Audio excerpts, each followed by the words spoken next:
There are so many different ways to connect with God. And as much as I love temple worship, it is the intimacy of home worship that has brought a sense of peace and stability into my life. Not through doing something grand, but by paying attention to the small things, the little variations, the meanings behind what we do. Om Tulsi Devi Namaha. I believe in Dharma. I want to live a dharmic life. But it's not always so easy. I'm learning that Dharma is not always what flatters us. Sometimes it's what restores us. I once had to step back from a friendship that meant a great deal to me. The difficulty wasn't between us, but around us. His wife had insecurities, and my first instinct was to see that as entirely her problem. If dharma is meant to make me stable, then why should I suffer because of someone else's reactions? Why should two good friends change anything because a third person was being unreasonable? And so the friendship continued. But over time, it became more complicated.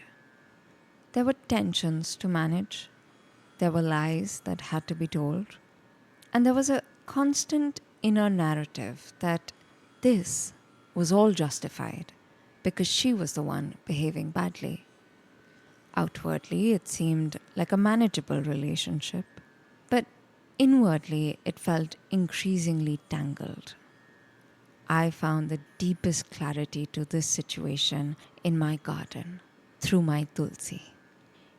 In some Puranic tellings, Tulsi begins her journey as Vrinda, a woman of extraordinary devotion and spiritual strength.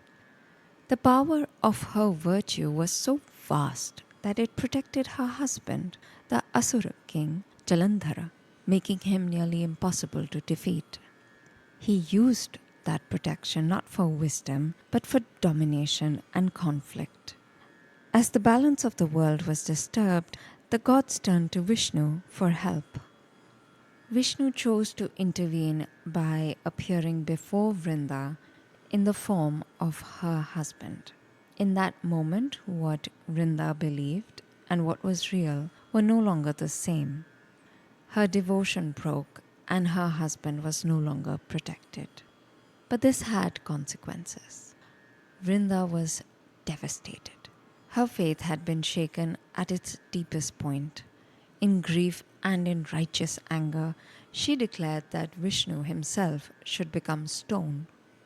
As a devotee, what surprises me is that Vishnu doesn't dismiss her words. He accepts them. Why would God do that? The answer reveals how complex dharma can be, but also how deeply the divine stands with those who love sincerely. In the service of dharma, Tulsi's pain demanded accountability, even from God. Vishnu, as Dharmadhara, upholder of dharma, accepts individual suffering as a consequence of divine action.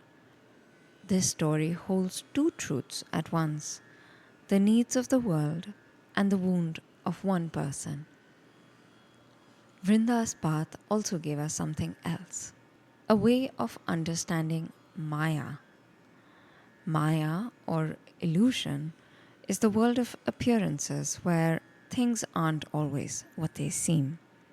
And so, if the world must contain Maya, Vrinda asks for Vishnu to stay on as Shalagrama, stone, anchor, a stable center inside of unstable experience. The simplicity of Shalagrama worship has quietly centered my own world. There are no dramatic miracles, no voice from the heavens, but something subtler happens. You sit a little straighter.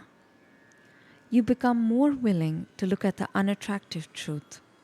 My unattractive truth, my own Maya, was that I was defending a friendship that only felt right because it relied on finding fault in someone else's discomfort.